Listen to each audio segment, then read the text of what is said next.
ഈ വണ്ടി ഓടിക്കാൻ തുടങ്ങിയ സമയത്ത് എനിക്ക് ഇഷ്ടപ്പെട്ട രണ്ട് കാര്യങ്ങൾ പറയാം. 166 എണ്ണം ടോർക്ക് വേറൊരു വണ്ടിക്കും ഇല്ല എന്നാണ് ഞാൻ മനസ്സിലാക്കുന്നത്. 15 ലക്ഷം രൂപ ബഡ്ജറ്റ് റേഞ്ചിലാണ് ഇന്ത്യയിലെ 65% ആൾക്കാരും വാഹനം വാങ്ങിക്കൊണ്ടിരിക്കുന്നത് എന്നാണ് റെനോ ഒരു കണക്ക് നടത്തിയപ്പോൾ മനസ്സിലായത് എന്ന് തോന്നുന്നു. അതുകൊണ്ട് തന്നെ ആ ഒരു പ്രൈസ് ബ്രാക്കറ്റിൽ അവർ അവരുടെ ഏറ്റവും പുതിയ ഡസ്റ്ററിനെ വാഹന വിപണിയിലേക്ക് ഇറക്കിയിരിക്കുകയാണ്. അതായത് ഡസ്റ്റർ 1 ലിറ്റർ. ശരിക്കും ഇവരിതിനെ വിശേഷിപ്പിക്കുന്നത് ഡസ്റ്റർ TCE 100 എന്നാണ്. അതായത് 100 ഹോഴ്സ് പവർ ഉൽപ്പാദിപ്പിക്കുന്ന ഒരു വാഹനം, 1 ലിറ്റർ പെട്രോൾ എഞ്ചിനാണ് എന്നുള്ളതാണ് ഹൈലൈറ്റ്. എന്നാൽ ചെറിയ മാറ്റങ്ങളും വരുത്തിയിട്ടുണ്ട്. അതിനെക്കുറിച്ച് വിശദമായിട്ട് സംസാരിക്കാം. നമ്മളിപ്പോൾ ഉള്ളത് മുംബൈയിലാണ്. എല്ലാ കൂട്ടുകാർക്കും നമ്മുടെ പുതിയൊരു വീഡിയോയിലേക്ക് ഹൃദ്യമായ സ്വാഗതം.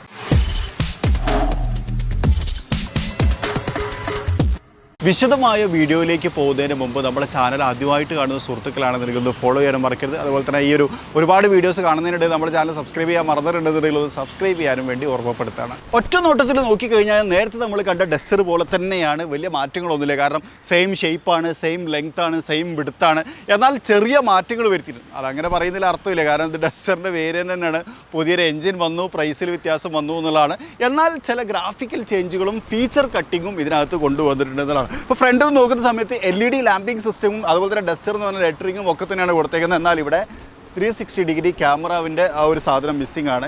അതിന് പകരം ഇവിടെ നമുക്ക് ആ ഒരു എലമെൻ്റൊക്കെ അതേപോലെ തന്നെ കൊടുത്തിട്ടുണ്ട്. പക്ഷേ ക്യാമറനെ ഒഴിവാക്കിയിട്ടുണ്ട് എന്നുള്ളതാണ്. ഫ്രണ്ടിൽ നിന്നും സൈഡിൽ നിന്നും ഒക്കെ ഒഴിവാക്കിയിട്ടുണ്ട്. റിയറിൽ മാത്രമാണ് നിലവിൽ കൊടുത്തിരിക്കുന്നത്. അതാണ് ഫ്രണ്ടിൽ നമുക്ക് വിസിബിൾ ആയിട്ടുള്ള ഒരു ചേഞ്ച്. ബാക്കിലേക്ക് വരുന്ന സമയത്ത് ഇലക്ട്രിക്കലി ഓപ്പറേറ്റിംഗ് ടെയിൽ ഗേറ്റും അത്രയും വലിയ ബൂട്ട് സ്പേസും ആക്ടിവിറ്റീസും ഒക്കെ തന്നെയും അവിടെ നിലനിർത്തിയിട്ടുണ്ട്. അതുപോലെ തന്നെ ടെയിലിൻ്റെ അകത്തുള്ള ലാമ്പുകളും കംപ്ലീറ്റ്ലി LED ആയിട്ട് തന്നെയാണ് സെറ്റ് ചെയ്തേക്കുന്നത്. അതിനകത്തൊന്നും ഒരു കോംപ്രമൈസേഷനും വരുത്തിയിട്ടില്ല. ഈ ടെയിൽ ലാമ്പൊക്കെ നല്ല ഭംഗിയുണ്ടല്ലോ. ഇവിടെ ഇങ്ങനെ ഒരു ഷേപ്പൊക്കെ വന്നേക്കുന്നത്. അതേപോലെ തന്നെ വീലിലേക്ക് വന്നു കഴിഞ്ഞാൽ നേരത്തെ നമ്മൾ കണ്ടിട്ടുണ്ടായിരുന്ന ആ ഒരു 17 ഇഞ്ച് വീലുകൾ തന്നെയാണ് ക്രമീകരിച്ചിട്ടുള്ളത്. സോ മൊത്തത്തിൽ റിയർ നോക്കുന്ന സമയത്ത് നമുക്ക് അങ്ങനെ കാര്യമായിട്ടുള്ള ചേഞ്ചുകളൊന്നും തന്നെ പറയാനില്ല എന്ന് പറയേണ്ടി വരും. ലുക്ക് വൈസ് സെയിം ആസ് ആ 160 ഡസ്റ്റർ. എക്സ്റ്റീരിയറിൽ ഇങ്ങനെ കുഞ്ഞു കുഞ്ഞു ചേഞ്ചസേ ഉള്ളൂ എങ്കിലും ഇൻറ്റീരിയറിൽ കാര്യമായിട്ടുള്ള മാറ്റങ്ങൾ വന്നിട്ടുണ്ട് എന്ന് പറയേണ്ടി വരും. അതിൽ ഒന്നാമത്തെ കാര്യം നമ്മൾ ഡോർ തുറക്കുമ്പോൾ മനസ്സിലാവുന്നത് സീറ്റുകളാണ്. ശരിക്കും നേരത്തെ ഉണ്ടായിരുന്ന വെൻറ്റിലേറ്റഡ് സീറ്റ് മാറ്റിയിട്ടുണ്ട്. ഇപ്രാവശ്യം വെൻറ്റിലേഷൻ ഇതിനകത്തില്ല. അതോടൊപ്പം തന്നെ നേരത്തെ ഉണ്ടായിരുന്ന ലെതർ സീറ്റുകളായിരുന്നു. ഇപ്രാവശ്യം ലെതർ സീറ്റുകളില്ല. പകരം നമുക്കൊരു ടെക്സ്റ്റൈൽ അല്ലെങ്കിൽ ഫാബ്രിക് സീറ്റുകളാണ് കൊടുത്തേക്കുന്നത്. പക്ഷേ അത് കംഫർട്ടബിളാണ്. നമ്മളിപ്പോൾ അത്യാവശ്യം ഒരു 70 കിലോമീറ്റർ അധികം ദൂരം ഓടിച്ചതിന് ശേഷമാണ് നമ്മൾ ഈ ഒരു റിവ്യൂ പറയുന്നത്. അപ്പോൾ നമ്മൾ സീറ്റിനകത്ത് വന്നിരിക്കുന്നത് അതുപോലെ തന്നെ ഹാൻഡ് റെസ്റ്റിനകത്ത് അവിടെയൊക്കെ നമുക്ക് ആ ഒരു ഫാബ്രിക് എലമെൻറ്റ് കാണാം. അത് അവിടെ മാത്രമല്ല കേട്ടോ. ഇപ്പോൾ ഡാഷ് ബോർഡിലേക്ക് നോക്കിക്കഴിഞ്ഞാൽ ആ ഡാഷ് ബോർഡിൻ്റെ ഭാഗത്തൊക്കെ നമുക്ക് ആ ഒരു എലമെൻറ്റ് കാണാം. അതുകൊണ്ട് ഇങ്ങനത്തെ ഈ ഒരു ഏരിയയിൽ അവിടെ നേരത്തെയൊക്കെ ഉണ്ടായിരുന്നത് ലെതർ എലമെൻറ്റുകളായിരുന്നു. അത് പാടെ ചേഞ്ച് ചെയ്തിട്ട് ഇതിലേക്ക് വന്നിട്ടുണ്ട്. സ്റ്റിയറിംഗ് വീലൊക്കെ സെയിം തന്നെയാണ്. ഇൻഫോർടൈൻമെൻറ്റ് സിസ്റ്റവും സെയിമാണ്. പക്ഷേ ഇൻസ്ട്രുമെൻറ്റ് ക്ലസ്റ്ററിലേക്ക് വരുന്ന സമയത്ത് ഇവിടെ ഒരു സാധനം എക്സ്ട്രാ വന്നിട്ടുണ്ട്. ഇങ്ങനെ ഒരു തൊപ്പി പോലത്തെ ഒരു എലമെൻറ്റ്. അതുപോലെ തന്നെ നമ്മുടെ ക്ലസ്റ്റർ നേരത്തെ ഉണ്ടായിരുന്ന അത്ര വലുതല്ല. ഇത് കുറച്ച് ചെറുതായിട്ടുണ്ട്. ഇത്ര മാത്രമേ ഉള്ളൂ. നേരത്തെ ക്ലസ്റ്റർ ഇവിടെ വരെ ഉണ്ടായിരുന്നു എന്നാണ് എൻ്റെ ഓർമ്മ. അത് കുറച്ച് ചെറുതാക്കിയിട്ടുണ്ട് എന്നുള്ളൊരു തോന്നൽ വന്നു. അപ്പോൾ തന്നെ ഈ ഒരു എലമെൻ്റ് ഉണ്ടല്ലോ, ഇപ്പോൾ നമ്മൾ സൈഡിലൊക്കെ കാണുന്ന ഈ ഒരു എലമെൻറ്റ് അതിപ്പോൾ ഡോർ സൈഡിലേക്ക് വന്നു കഴിഞ്ഞാൽ ഇവിടെ നമുക്ക് കാണാം. ഇതൊക്കെ ആക്ച്വലി ചേഞ്ചായി. നേരത്തെ ഉണ്ടായിരുന്ന പാറ്റേണിനകത്തല്ല ഇത് കൊടുത്തേക്കുന്നത്. അപ്പോൾ അതിന് ഇവിടെയും നമുക്ക് ആ ഒരു ടെക്സ്റ്റൈൽ എലമെൻറ്റുകളൊക്കെ കാണാം. ഓക്കെ, ഇവിടെയൊക്കെ അതൊക്കെ നേരത്തെ ലെതറായിരുന്നു.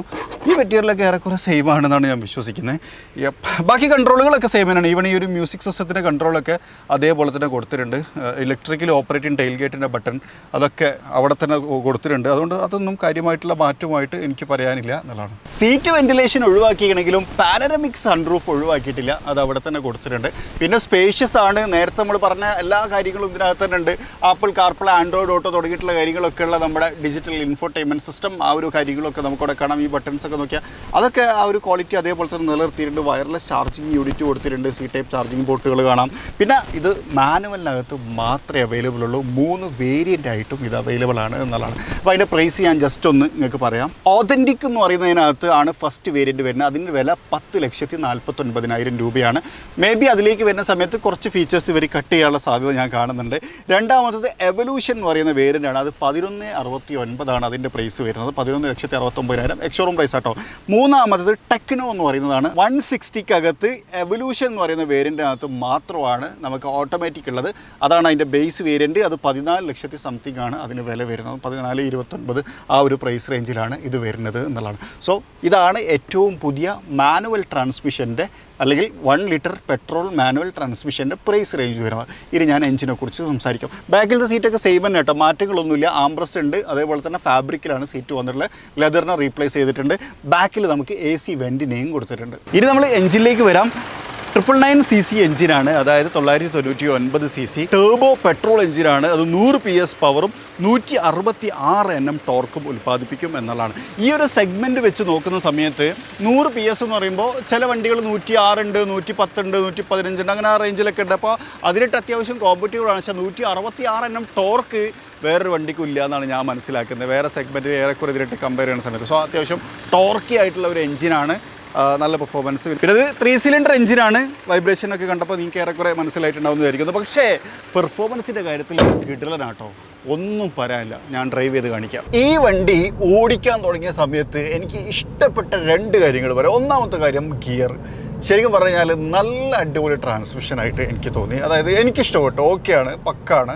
മാനുവലാണ് എന്നുള്ളൊരു ഗുണമുണ്ട്. പിന്നെ ഇതിൻ്റെ 3rd ഗിയർ ഉണ്ടല്ലോ, അത്യാവശ്യം നല്ല റേഞ്ച് കിട്ടുന്നുണ്ട്. അതായത് വളരെ താഴേക്ക് കൊണ്ടുവരാനും ഏറ്റവും ടോപ്പിൽ കൊണ്ടുവരാനും. ഇപ്പോൾ നമ്മൾ കുറേ വണ്ടിയിൽ അങ്ങനത്തെ ഒരു അഡ്വാൻറ്റേജ് കണ്ടിട്ടുണ്ടായിരുന്നു. ഇവർ ശരിക്കും പറഞ്ഞാൽ 20 കിലോമീറ്റർ വരെ താഴേക്ക് കൊണ്ടുവരാൻ പറ്റും. അതുപോലെ തന്നെ ഒരു 100 വരെയൊക്കെ അപ്പ് ചെയ്ത് കൊണ്ടുപോകാനും പറ്റും എന്നുള്ളതാണ്. സോ അങ്ങനെ വേണമെങ്കിൽ ശരിക്കും പറഞ്ഞാൽ അവർ പറയുന്നത് നിങ്ങൾക്ക് ഇതിൻ്റെ ഗിയർ ചേഞ്ച് ചെയ്യേണ്ട ആവശ്യമില്ല എന്നൊക്കെ പറയുന്നുണ്ട്. അങ്ങനെയൊന്നും ഞാനതിനെ പ്രൊമോട്ട് ചെയ്യുന്നില്ല. ബട്ട് സ്റ്റിൽ ഞാനൊന്ന് കാണിക്കാം ഇതിൻ്റെ ഓരോ ഗിയർ റേഷ്യോസും എങ്ങനെയാണ് വരുന്നത് എന്നുള്ളത്. രണ്ടാമത് ഇഷ്ടപ്പെട്ട ഒരു കാര്യം ഇതിൻ്റെ സസ്പെൻഷനാണ്. ചെറിയൊരു സ്റ്റിഫർ സൈഡ് ഉണ്ട്, അതുപോലെ ചെറിയ ബോഡി റോളും എനിക്ക് ഫീൽ ചെയ്തിട്ടുണ്ട്. ബട്ട് സ്റ്റിൽ ഇത് ഞങ്ങൾ 140 km/h വേഗതയിൽ ഈ വണ്ടി ഓടിച്ചപ്പോഴും ഒരു കുലുക്കമില്ല, ഒരു പ്രശ്നമില്ല. ഇതൊക്കെ എന്ത് എന്നുള്ള മൂഡായിരുന്നു ഈ വണ്ടി ഉണ്ടായിരുന്നത്. നന്നായിട്ട് പുഷ് ചെയ്യാൻ കഴിയുന്നുണ്ട്. Very interesting. ഒരു 1 ലിറ്റർ എൻജിൻ എന്നുള്ള അങ്ങനത്തെ ഒരു ഫീലിങ്ങോ കാര്യങ്ങളോ ഒന്നും തന്നെ ഇല്ല എന്നുള്ളതാണ് ഗുണം. ഇനി ഞാനിതിൻ്റെ ഗിയർ റേഞ്ച് ഒന്ന് കാണിക്കാം. 6 സ്പീഡ് മാനുവൽ ട്രാൻസ്മിഷനാണ്. ഓക്കെ, ഫസ്റ്റ് ഒരു 30 ഒക്കെ എത്തുമ്പോൾ ആണ് ശരിക്കും 26 to 30 ആ റേഞ്ചിൽ. Second gear 50. ഓക്കെ, ഇനിയാണ് 3rd ഗിയർ. 3rd ഗിയർ റവ് ചെയ്യുന്ന എവിടുന്നാന്ന് ഞാൻ കാണിച്ചേ. 80 കഴിഞ്ഞ് 90 എത്തുമ്പോഴാണ് റവ് ചെയ്യണത്. ഇനി ഞാനിതിനെ ഡൗൺ ചെയ്യാൻ ശ്രമിക്കുകയാണ്. ഓക്കെ, എത്ര വരെ താഴേക്ക് പോകുന്നുണ്ട് എന്നുള്ളൊരു കാര്യം അറിയണം. അപ്പോൾ നമുക്ക് ലൈൻ ചേഞ്ച് ചെയ്യാം. ലൈൻ എപ്പോഴും ശ്രദ്ധിക്കണം. നമ്മൾ പതുക്കെ പോവുകയാണെങ്കിൽ ഏറ്റവും എൻഡിലെ ട്രാക്കിലേക്ക് മാറ്റി കൊടുക്കുക. നമ്മളെ നാട്ടിൽ ഹൈവേ വന്നുകൊണ്ടിരിക്കുകയാണ്, ആ സമയത്ത് ശ്രദ്ധിക്കുക. ഏറ്റവും ലാസ്റ്റ് ട്രാക്ക് സ്പീഡ് ട്രാക്കാണ്, കുറച്ച് സ്പീഡിൽ പോകുന്ന ആൾക്കാർക്ക് മാത്രമാണ്. അവിടെ ബാക്കിൽ വരുന്ന വണ്ടി നമ്മളെക്കാളും സ്പീഡാണെങ്കിൽ അവിടുന്ന് മാറ്റി കൊടുക്കണം. പലരും അത് ചെയ്യുന്നില്ല. നമ്മളെ വണ്ടി സ്പീഡാണെന്ന് പറഞ്ഞ് മിണ്ടാണ്ട് നിൽക്കുകയല്ല. നമ്മളെക്കാളും സ്പീഡുള്ള വണ്ടിയാണ് ബാക്കിൽ നിന്നെങ്കിൽ അവർക്ക് നമ്മളെന്ത് ചെയ്യണം, തൊട്ടിപ്പുറത്തെ ട്രാക്കിലേക്ക്, സെക്കൻഡ് ട്രാക്കിലേക്ക് മാറ്റി കൊടുക്കണം എന്നുള്ളതാണ്. യെസ്, ഇപ്പോൾ 40-ലെത്തി. 40 ഞാൻ താഴ്ത്താൻ ശ്രമിക്കുകയാണ്. 30. ഓക്കെ, ഇനി എന്തിൽ താത്തിയ ഹൈവേയിൽ പ്രശ്നമായിരിക്കും. അതുകൊണ്ട് തന്നെ കേട്ടോ 30 ഞാൻ എടുക്കുമ്പോഴും ഒരു വൈബ്രേഷനും ഇല്ല, ഒരു പ്രശ്നവും ഇല്ലാതെ എനിക്ക് എന്ത് ചെയ്യാൻ പറ്റുന്നുണ്ട്, ഡ്രൈവ് ചെയ്യാൻ പറ്റുന്നുണ്ട്. അപ്പോൾ നമുക്ക് ശരിക്കും ഞാൻ പ്രൂവൺ ചെയ്തത് 30 to 90 വരെ നമുക്കിതൊരു പ്രശ്നമില്ലാതെ 3rd ഗിയർ ഉപയോഗിക്കാം. 90 എത്തുമ്പോൾ ചെറുതായിട്ട് റവ് ചെയ്യുന്ന പോലെയുണ്ട്. അപ്പോൾ നമ്മൾ കമ്മിങ് ടു 4th. അപ്പം ഞാൻ പറയേണ്ട ആവശ്യമില്ലല്ലോ, 4th ഗിയറിൽ ഇപ്പം 100 എത്തി, ഒരു പ്രശ്നവുമില്ല. 110, ഒരു പ്രശ്നവുമില്ല. 120 പോകും. ഇപ്പോൾ ഞാൻ 5th ഗിയറിലേക്ക് ഇട്ടു. സോ ഇതാണ് ഇതിൻ്റെ ഗിയർ റേഷ്യോ വരുന്നത്. ഇനി ഇത് എത്ര സ്പീഡിൽ പോയി കഴിഞ്ഞാലും ഭയങ്കര ബോൾഡ് ആൻഡ് എന്താ പറയുക, ഗ്രൗണ്ടഡ് ആയിട്ട് നിലനിൽക്കുന്നുണ്ട്. അത് ഭയങ്കര രസമായിട്ട് എനിക്ക് തോന്നി. അതുകൊണ്ട് തന്നെ ഹൈവേയിലൊക്കെ നല്ല കോൺഫിഡൻ്റ്ലി ക്രൂസ് ചെയ്യാൻ ഇത് നമ്മളെ സഹായിക്കുന്നുണ്ട് എന്നുള്ളതാണ്. That is very interesting. ഇനി ഇതിൻ്റെ സീറ്റിംഗ് അഡ്ജസ്റ്റ്മെൻറ്റും കാര്യങ്ങളൊക്കെ മാനുവലാണ്. ഹൈറ്റ് അഡ്ജസ്റ്റ് ചെയ്യാം. അതുകൊണ്ട് തന്നെ ഓരോരുത്തരുടെ ഹൈറ്റ് അനുസരിച്ച് ഇതിൻ്റെ അഡ്ജസ്റ്റ്മെൻറ്റും കാര്യങ്ങളൊക്കെയാണ്. പിന്നെ വിസിബിലിറ്റി, വണ്ടിൻ്റെ കാര്യത്തിൽ കാര്യമായിട്ട് മാറ്റങ്ങളൊന്നുമില്ല. എഞ്ചിനും കുറച്ച് കോസ്മെറ്റിക്കൽ അല്ലെങ്കിൽ അങ്ങനത്തെ കുറച്ച് എലമെൻ്റൽ ഡിഫറൻസും കാര്യങ്ങളൊക്കെയാണ് വന്നേക്കുന്നത്. ബാക്കിയൊക്കെ തന്നെയും ഏറെക്കുറെയൊക്കെ സെയിം തന്നെയാണ്. ഏറെക്കുറെ അല്ല, 90% സെയിം തന്നെയാണ്. പിന്നെ പ്രധാനപ്പെട്ട മാറ്റം ഈ ഒരു 1 ലിറ്റർ എഞ്ചിനാണ്. അതൊരു രക്ഷയുമില്ലാത്ത എഞ്ചിൻ. ഓക്കെ, 100 ഹോഴ്സ് പവർ ഉൽപ്പാദിപ്പിക്കുന്നു. ആ 100 ഹോഴ്സ് പവർ നല്ല രീതിയിൽ സെറ്റിലായിട്ട് നമുക്ക് കിട്ടുന്നുണ്ട്. റോഡിനകത്ത് ഗംഭീര പെർഫോമൻസിലേക്ക് കൊണ്ടുവരാനും അത് സാധിക്കുന്നുണ്ട്. അപ്പോൾ ഓവർടേക്ക് ചെയ്യുന്നതിൽ പ്രശ്നമില്ല. നല്ല ഹൈവേയിൽ അടിപൊളി സ്പീഡിൽ ക്രൂസ് ചെയ്യുന്നതിന് പ്രശ്നമില്ല. എഞ്ചിനും ഗിയർ ബോക്സും തമ്മിലുള്ള ആ കോമ്പിനേഷനും ഒക്കെ പെർഫെക്റ്റാണ്. Very nice. അങ്ങനെയാണ് അതിനെ പ്രത്യേകം എടുത്ത് പറയേണ്ടത്. Very very nice. എനിക്ക് ഭയങ്കരമായിട്ട് ഇഷ്ടപ്പെട്ടു. ആ ഒരു കോമ്പിനേഷൻ. അതുകൊണ്ടാണ് ഞാനത് വീണ്ടും വീണ്ടും എടുത്തു പറഞ്ഞത്. സോ മൊത്തത്തിൽ പറയുകയാണെന്നുണ്ടെങ്കിൽ കുറച്ച് ഫീച്ചേഴ്സിൻ്റെ കാര്യത്തിലൊക്കെ കട്ട് ചെയ്ത്, ഇപ്പോൾ ഉദാഹരണത്തിന് 360 ഡിഗ്രി ക്യാമറ, അതുപോലെ തന്നെ വെൻറ്റിലേറ്റഡ് സീറ്റ് സാധനങ്ങളൊക്കെ പോയിട്ടുണ്ടെങ്കിലും പവറും പെർഫോമൻസും ഏറെക്കുറെയൊക്കെ മെയിൻറ്റെയിൻ ചെയ്ത പോലെയും അതുപോലെ തന്നെ ആ ഒരു റിജിഡിറ്റി അങ്ങനത്തെ സാധനങ്ങളൊക്കെ നൈസായിട്ട് നിലനിർത്തിയിട്ടുണ്ട്. നല്ല സ്പീഡിലും അത്യാവശ്യം നന്നായിട്ട് ക്രൂസ് ചെയ്യാൻ പറ്റുന്ന ഒരു വെഹിക്കിളായിട്ട് മൊത്തം ഇതിനെ റീസ്ട്രക്ചർ ചെയ്തിട്ടുണ്ട് എന്ന് പറയേണ്ടി വരും. ഇതാണ് എനിക്ക് ഏറ്റവും പുതിയ 1 ലിറ്റർ ടർബോ പെട്രോൾ എഞ്ചിനെ കുറിച്ചുള്ള അഭിപ്രായം. സോ നിങ്ങൾക്ക് എന്ത് തോന്നി എന്നുള്ള കാര്യം, കാരണം നിങ്ങളത് ഓടിച്ചു നോക്കാതെ ഒരു പക്ഷേ ഇപ്പോൾ ഒരു എഞ്ചിൻ ചേഞ്ച് മനസ്സിലാവുണ്ടാവില്ല. പക്ഷേ ഈ ഫീച്ചർ വൈസ് കാര്യങ്ങളൊക്കെ കട്ട് ചെയ്ത് ഈ ഒരു പ്രൈസ് റേഞ്ചിൽ ഒതുക്കിയതൊക്കെ എങ്ങനെ ഉണ്ട് എന്നതിനെ കുറിച്ച് നിങ്ങൾക്ക് അഭിപ്രായം പറയാമല്ലോ. സോ ആ ഒരു അഭിപ്രായത്തിന് വേണ്ടി ഞാൻ വെയിറ്റിംഗ് ആണ്. അപ്പോൾ മറ്റൊരു വീഡിയോയിൽ മറ്റൊരു വിശേഷമായിട്ട് കാണാം. അതുവരെ ചെറിയൊരു ബ്രേക്ക്.